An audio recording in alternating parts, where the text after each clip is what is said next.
lleva por título en esta ocasión: ni por espíritu, ni por palabra, ni por carta. Segunda epístola a los Tesalonicenses, capítulo 2, los versos son del 1 al 4.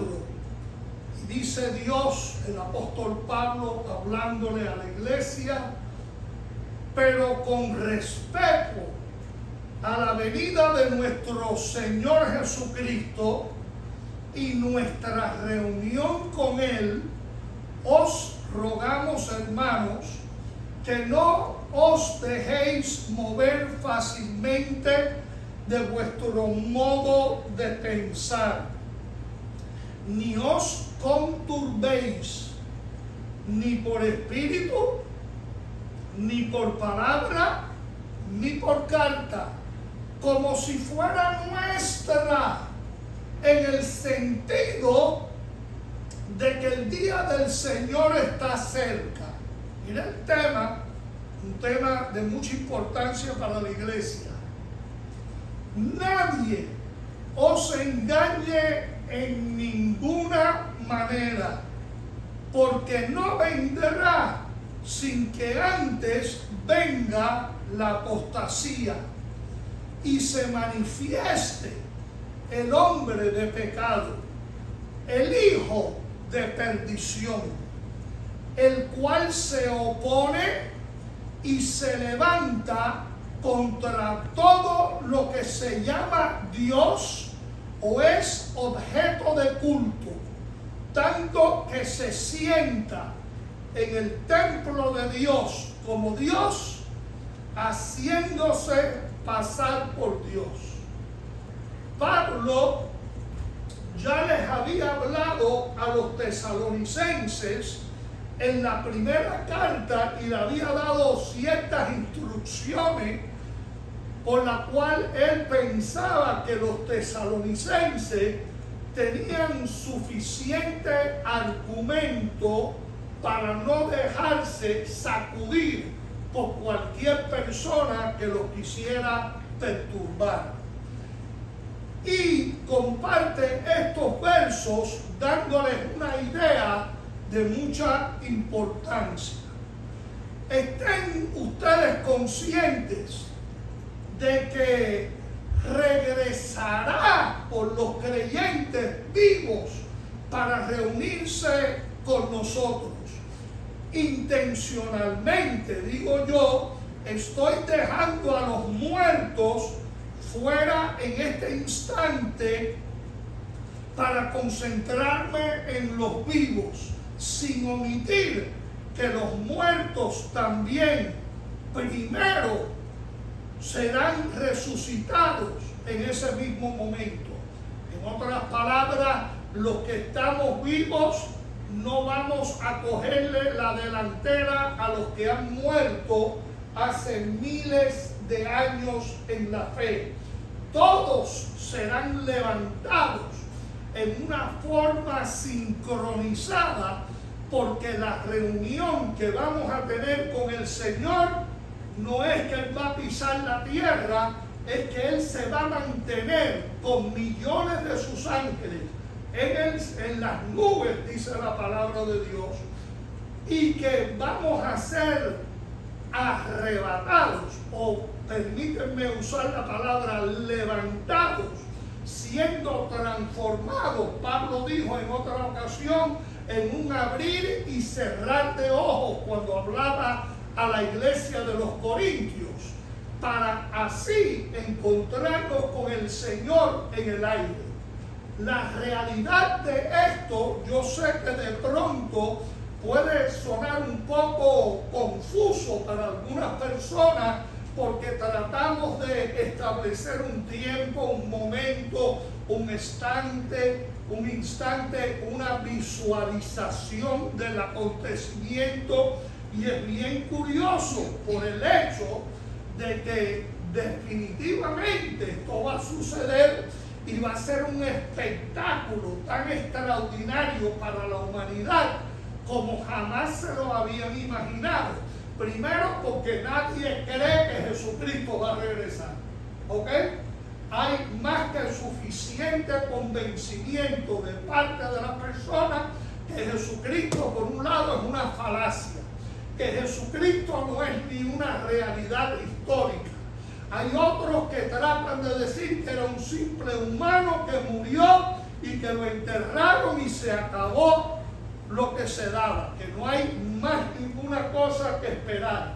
Pero lo que estamos leyendo aquí lo contradice todo, dándonos a entender, no solo como yo estoy haciendo el énfasis en el día de hoy, en muchas otras ocasiones los he combinado a los dos, porque la Escritura presenta a los muertos y a los vivos juntos, unos siendo levantados de entre de los muertos y otros, entiende, que están vivos siendo literalmente transformados, y de pronto es una reunión espontánea que va a acontecer por encima de las nubes del aire. Mira, hermano, el espectáculo, entiende, verdaderamente va a aterrorizar a la humanidad, porque es algo totalmente inconcebible para muchas personas. La realidad de todo esto es que nosotros no podemos dejar de dudar lo que dice la Escritura por muchos motivos que no estaré contemplando en el día de hoy. Pero lo que Pablo enfatizó era que no cambiaran de pensamiento con facilidad. Hay personas que quisieran quitarnos la ideología cristiana pensando de que todas las cosas tenemos que razonarlo sin considerar las Escrituras. Y todo esto lo está diciendo Pablo con la finalidad de que no se confundan. No permitan que nadie altere su comprensión de este tema bíblico. En otras palabras, esto va a suceder tal como se los estoy diciendo. Esto no va a suceder de ninguna otra forma. Y especifica 3 fuentes en particular por las cuales puede suceder. Y ya las hemos mencionado en el título. Ni por espíritu, ni por palabra, ni por carta. Lo cual en la ocasión presente la quiero considerar en una forma muy literal. Yo creo que muchas veces en la iglesia, cuando se habla de espíritu, la gente está pensando en alguna especie de fantasma, ¿ok? Y la realidad es que lo que nosotros nos imaginamos muchas veces carece de comprensión. ¿Por qué? Porque hay que definir qué es un espíritu. Por ejemplo, quien le está hablando a ustedes es un espíritu. El espíritu mío, ¿entiendes? El espíritu de Luis. Y yo le estoy hablando a los espíritus de ustedes. En este sentido, yo creo que esta aclaración ayuda mucho, porque cuando hablamos de que no escuches a otro espíritu, está hablando de personas que van a venir a susurrarte en el oído y te van a convencer o van a intentarlo diciéndote que todo eso de Jesucristo es una mentirita, que todo eso que dice la Biblia no es verdad, que eso es figurativo, que eso es una cosa que no es así. Y la mayor parte de la gente ni nunca han leído la Biblia, no han leído las profecías, no saben que todo esto fue dicho desde hace mucho tiempo, de que esto no solo le sucedió a Jesús, pero le sucedió a otros personajes de la Biblia, que sí existe una resurrección de entre los muertos. Es más, habían 2 escuelas de pensamiento entre la comunidad judía.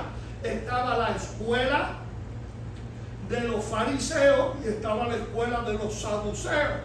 Los saduceos no creían en la resurrección de entre los muertos. Los fariseos sí. El apóstol Pablo se sentía orgulloso de haber sido parte de los fariseos, ¿ok? Dando a entender cuál era la posición en este sentido. ¿Por qué? Porque si la muerte fuera la finalidad de todo, el mismo apóstol Pablo, en otra porción de la Escritura, diría que entonces él sería de entre los seres humanos, al igual que cualquiera que pensara de esta manera, ¿entiende?, los más desilusionados que hubiesen en el mundo. Porque si no hay resurrección dentro de los muertos, el mismo apóstol Pablo dijo que vana es nuestra fe. Quiere decir que es vacía, que no tiene mérito. Quiere decir que no vale la pena ni venir a la iglesia. No vale la pena creer en absolutamente nada, porque si no hay resurrección de entre los muertos, entonces Dios es un mentiroso. Y no hemos entendido, ¿entiende?, lo que es en sí el hombre, porque el hombre es un espíritu eterno. Cada uno de ustedes son espíritus eternos. Quiere decir que ustedes jamás morirán. Al no poder morir jamás, entonces hay simplemente dos destinos. O ustedes se van a ir para el cielo cuando mueran, o ustedes no van a tener vida eterna. Es tan simple como eso. Y el apóstol Pablo daba a entender que nosotros seríamos los más miserables de entre los hombres, porque entonces hubiéramos creído una mentira. Pero lo curioso acerca de Dios, usted sabe qué es lo que es, y me parece lo más grande, el atributo más grande que Dios pueda tener, que Dios no puede decir mentira.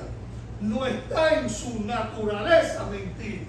Si yo preguntase quién aquí presente o quién entre la audiencia que nos ve por YouTube, y aprovecho también para decirle a esa audiencia que este es un momento muy apropiado para que ustedes pausen un momento, se suscriban al canal de la iglesia El León de Judá Miami y le pongan un like y continúen con su video. Nos van a ayudar grandemente y se lo agradeceremos muchísimo. En este sentido, nosotros tenemos que darnos cuenta de que si Dios no puede mentir, entonces lo que Dios ha dicho es verdad. Y la Biblia dice: sea todo hombre mentiroso y Dios veraz. En otras palabras, si nosotros podemos posicionarnos creyendo que al hombre no se le puede confiar lo que dice porque no sabe de lo que está hablando, y a Dios sí se le puede confiar porque Dios no puede mentir, no está en su naturaleza mentir, y todo lo que Él nos diría sería verdad. Aún Jesucristo, cuando habló de ir y preparar un lugar para nosotros, dijo: yo me voy y voy a preparar lugar para ustedes, para que donde yo esté, hablando del futuro, que Él iba a estar en un lugar específico, vosotros también estéis, dijo Jesús. ¿Qué quiere decir Jesús con esas palabras? Entiende que Él prometió que había una vida eterna, que había que hacer preparativos aún para el hospedaje eterno nuestro, y que un día compartiríamos con Él no solo esa eternidad, sino el mismo espacio literal que Él también estará ocupando. Quiere decir, estaremos conviviendo con Él. En este sentido, tenemos la seguridad que lo que Dios dijo es verdad y no es mentira. Por eso es que el distintivo de la fe cristiana es que nos basamos en su palabra, no en una opinión, no en una idea, entiende, que es parte de nuestra imaginación. No, nos fundamentamos en que la palabra de Dios es verdad, y Dios jamás contradeciría, ¿cómo se dice? contradeciría la palabra. Ayúdenme, que mi español no es bueno en este sentido. Ahora, lo importante es esto. Si estamos hablando y definiendo que no permitamos que ningún espíritu nos diga algo contrario, que ninguna mente contraria, sin autorización apostólica y particularmente paulina, ni por miembros de la comunidad cristiana del día en el cual nosotros vivimos, basados en sucesos políticos contemporáneos como la destrucción de Jerusalén por los romanos, que parecía inminente, porque cuando la epístola a los tesalonicenses se estaba escribiendo, el conflicto que había en la mentalidad de todos los creyentes es que todo parecía que los romanos iban a ir a Jerusalén e iban a terminar destruyendo por completo a la iglesia y que la iglesia dejaría de existir como tal. Eso es lo que se vislumbraba. Nosotros sabemos que eso no sucedió, sino lo que vino fue lo que se llama la diáspora, quiere decir la dispersión de los creyentes por el mundo de aquellos días conocidos. Y la misma iglesia que estaba en Jerusalén terminó mudando su sede de Jerusalén a Siria. En otras palabras, empezó la expansión. Unos cogieron para Siria, otros cogieron para Egipto, otros cogieron para Turquía, otros empezaron a cruzar por distintas partes del Mediterráneo y empezaron a expandirse por todos los contornos de la cuenca del Mediterráneo, llegando hasta, curiosamente, España. ¿Saben ustedes en el primer siglo cuántas iglesias evangélicas habían antes de llegar al año 100 en España?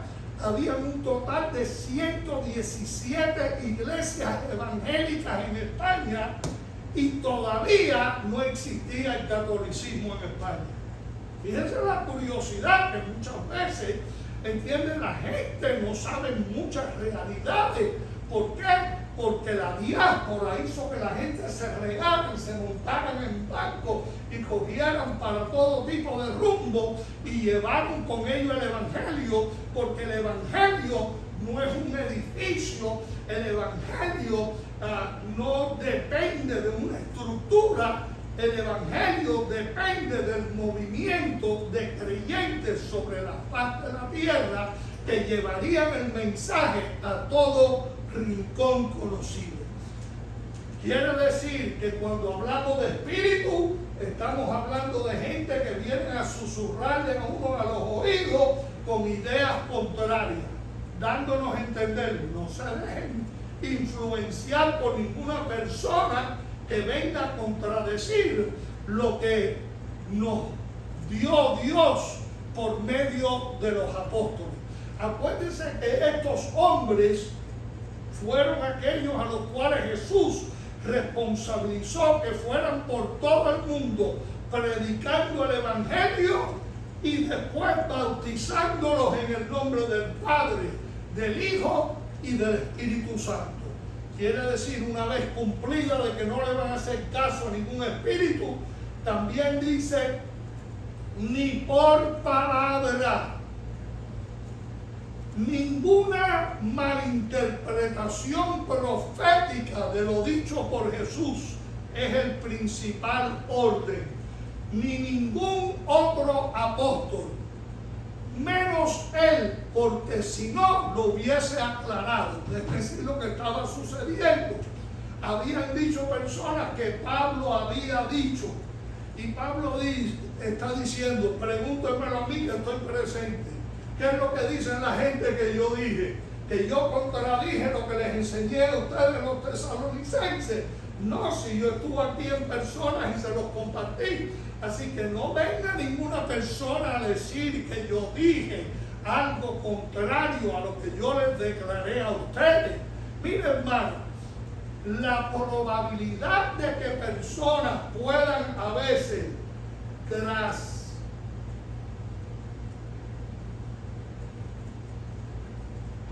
ayúdenme tras diversar o confundir la palabra de Dios. Es ahí, para ahí es donde quiero ir y no me está ayudando hoy día mi español. La cuestión es que no permita que la gente lo confundan diciendo algo que uno no ha dicho. ¿Por qué? Porque puede suceder por muchos motivos. Alguien escuchó a Pablo y no entendió claramente lo que Pablo dijo y de pronto dice, no, porque yo oí a Pablo que dijo, no, vamos a aclarar esto. No permitamos que ninguna malinterpretación que no sea aclarada cambie lo que la iglesia había establecido directamente a través del apóstol Pablo. Y había otro problema que se había suscitado, y era que como Pablo escribió 2/3 partes del Nuevo Testamento, hubieron algunas cartas que se escribieron por ahí de gente haciéndose pasar por Pablo, que Pablo ni los mandó a escribir cartas, ni dijo nada semejante, y habían dicho, no, porque mira, tengo una carta aquí de Pablo que dice algo distinto. Pablo dice, yo no escribí eso. ¿Entiendes? Eso no fue lo que yo dije, esa carta no vino de mí. Así que ni por carta, quiero decir, habían personas usando autorización no dada ni corroborada por Pablo. Pablo no apoyaba, ¿entiendes?, lo que les estaban diciendo en un corto periodo de tiempo entre Primera de Tesalonicenses y Segunda de Tesalonicenses, intentando decir que él decía, por eso dijo, como si fuera nuestra. ¿Ok? Pablo acaba de decir eso en el texto, cuando mencionó los tres ni por espíritu, ni palabra, ni por carta. Pablo dijo, como si fuera nuestra, dando a entender, dijeron que escribe una carta. ¿Dónde está la carta? La quiero ver. Esta letra no es mía, yo no dije esto. En este sentido, Pablo estaba aclarando para que no hubiese ninguna confusión. ¿Cuál era esa confusión? Que creía que ya venía Jesús cuando no había llegado la apostasía primero. Fíjense el marcador grande. Pablo está diciendo, ustedes saben que antes de que Jesús regrese, primero tiene que llegar la apostasía. Y la pregunta es, ¿qué cosa es apostasía? Apostasía es que una persona, una vez discipulado, llegue a la fe a cierto grado de madurez, y una persona, como decir, como yo, de pronto dijese el día de mañana que yo no creo que Jesucristo existió. En ese sentido, si fuese yo la persona que dije eso, pues entonces yo soy definido como un apóstol. Yo he conocido aún en esta ciudad de Miami personas que han apostatado de la fe. Una vez confesaron a Jesús, una vez creyeron en Jesús, una vez fueron bautizados, una vez eran miembros de una congregación cristiana evangélica, pero tú sabes que se apartaron. Esa persona que voluntariamente se aparta y decide que ya no cree lo que creía antes, esa persona es una apóstata, ¿ok? Es una persona que se ha desvinculado de la fe. Y Pablo dice que para los últimos tiempos, antes de que regrese Jesús, muchos colectivamente van a apostatar de la fe. Está hablando de un periodo de tiempo, hermano, que va a ser tan duro y tan fuerte que a personas como yo los van a perseguir. No sería una cosa rara, ¿entiende?, que muchos pastores terminaran presos en cárceles, ¿entiende?, que terminaran crucificados también. Y usted dirá, no, hermano, en los Estados Unidos eso no va a pasar aquí. Sí va a pasar aquí. Va a llegar un momento que aquellos que defiendan la fe de Jesús van a ser perseguidos, van a ser maltratados, van a tratar de obligarlos, ¿ok?, a apostatar de la fe. ¿Por qué? Porque la solución que se está visualizando en el ámbito religioso es que no puede haber sino una sola iglesia. Mire, para que haya una sola iglesia tiene que haber un compromiso, ¿ok?, que desvirtualice el evangelio. ¿Por qué?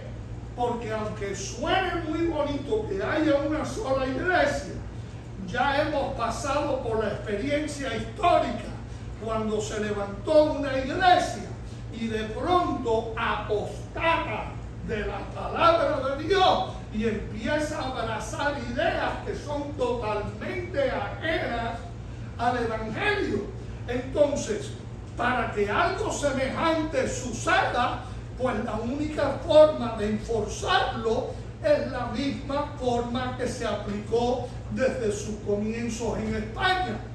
A ese periodo de tiempo se le llamó la Inquisición y comenzó, miren, con los judíos. Se la aplicaron también a los musulmanes que restaban de pronto en España y definitivamente a los evangélicos.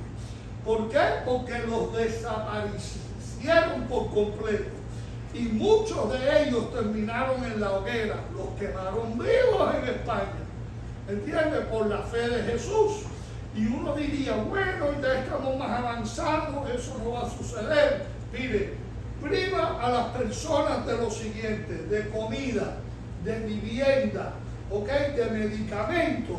Y ya mucha gente van a tambalear y estarían dispuestos a aceptar cualquier cosa, porque si lo que acabo de decir es una realidad y de pronto se ven la gente desvinculada de sus ingresos, de su salud, de su bienestar, de sus posesiones, y no estén dispuestos a perderlo todo por la fe de Jesús, pues tú sabes qué, ¿entiendes? Mucha gente va a decir, pues yo voy a hacer lo que me digan que tengo que hacer. Es la única forma que puede haber una hegemonía, ¿entiendes?, de creencia en este aspecto. La unidad de la fe está en que hay un solo Jesús. En este sentido, es más que suficiente para que tenga cohesión la iglesia, sin importar el nombre que lleve, siempre y cuando guarde los principios bíblicos. Cuando Pablo dijo que nadie os engañe, estaba primero hablando de eso mismo, de apostasía global, colectiva, sistemática y enforzada. ¿Cómo lo harán? Con presión, con aprieto, con indiferencia a lo fundamental de la fe, diciéndote que todos iremos al cielo. No, mi querido hermano, no todo el mundo va a ir al cielo. No cualquier religión te lleva al cielo. Esto no se trata de ser religioso. O Jesús es la verdad y la vida, o no la es. Jesús dijo, yo soy el camino al Padre. En otras palabras, el que no viene por medio de mí al Padre no tiene acceso a la vida eterna. En este sentido, yo espero que a ti te diga Jesús el día de mañana, bajo cualquier presión por la cual pase, buen siervo fiel. Mira las palabras de Jesús, ¿entiende?, para aquel momento final. Y pregunto, ¿está usted determinado a ser fiel? ¿Le hablo a usted, señora? ¿Le hablo a usted, señor? ¿Puede Jesús contar contigo o eres inestable en todos tus caminos? Porque el que no tiene estabilidad en él no tiene fundamento. Pablo le dijo a los corintios en la segunda carta a los corintios, mas como Dios es fiel, nuestra palabra a vosotros no es sí y no, Fíjate lo que está diciendo Pablo, ¿ok? Dice, como Dios es fiel, nosotros no vamos a decirte a ti que la respuesta es sí y no. O es sí o es no. En otras palabras, no hay acuerdo en ese sentido de la palabra. También la Escritura nos dice en la primera epístola de Juan, ya finalizando la Biblia, él declara en el capítulo 4 y verso 3, y todo espíritu que no confiesa que Jesucristo ha venido en carne, no es de Dios. Y este es el espíritu del anticristo, el cual vosotros habéis oído que viene y que habrá, que viene y que ahora está en el mundo. El mismo espíritu del anticristo hoy día opera en el mundo diciéndote, Jesucristo no es el único camino, ¿entiendes? Y Jesús dijo, yo soy el camino, la verdad y la vida, y nadie es cero, nadie viene al Padre si no es por mí. Quiere decir que cuando Jesús dijo algo tan cortante y determinante, hermano, es porque es así, porque si no, como él mismo dijo, yo os lo hubiera dicho. El hombre de pecado se manifestará, hermano. Cuando hablamos del hombre de pecado, tenemos que entender algo aún más profundo. Este hombre de pecado es en sí pecado.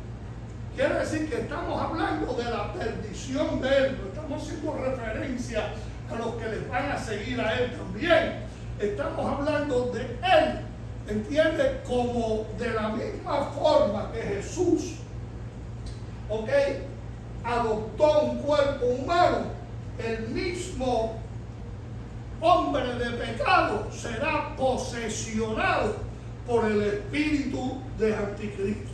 Él es el anticristo y él será revelado a su debido tiempo.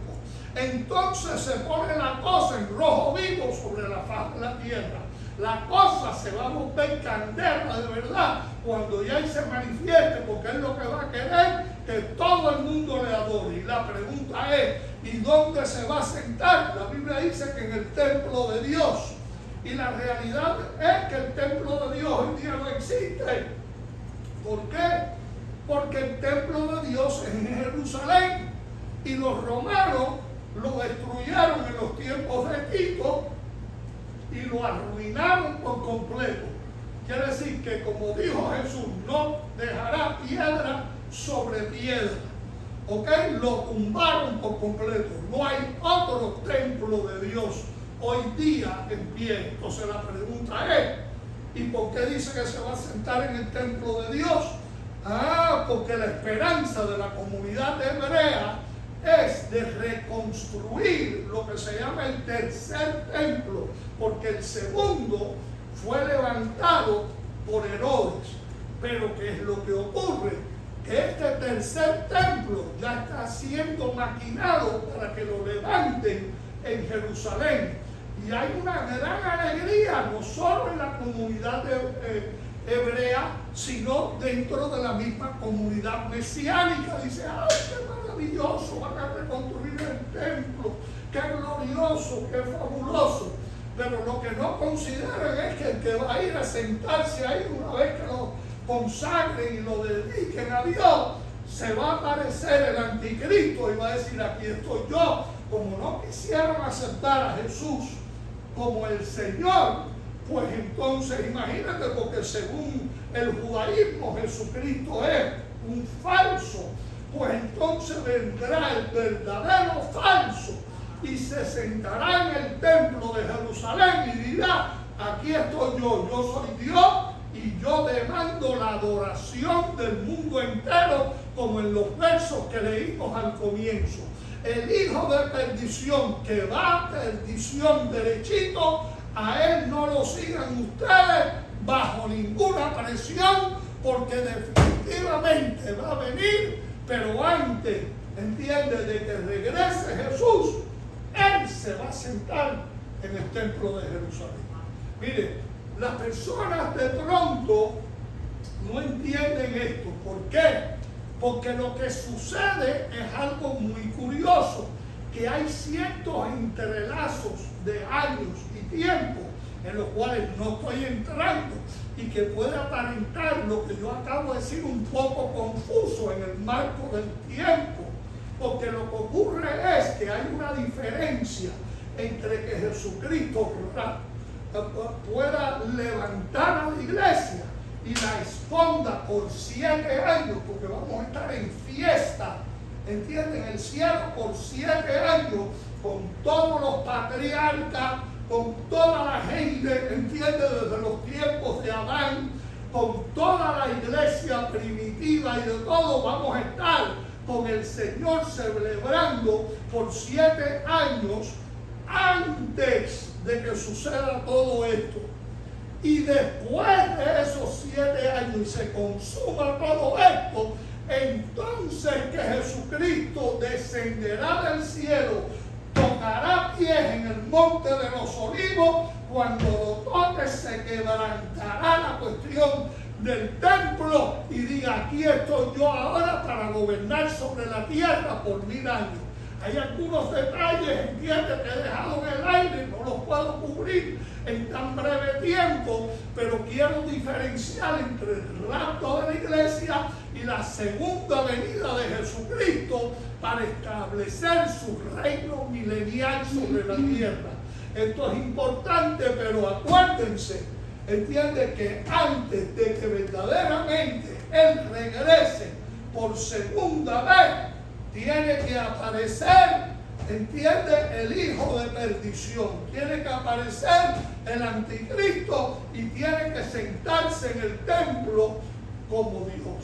Mire, mi querido hermano, yo sé que esto no abarca todo lo que quisiera yo compartir, ni lo que ustedes pudiesen esperar que compartiera en tan breve tiempo, pero prepárese y bajo ninguna presión acepte usted compromiso de negar al verdadero Jesús, porque al mundo le van a vender un falso Cristo, al anticristo, bajo el nombre de una religión mundial. Estamos en pie,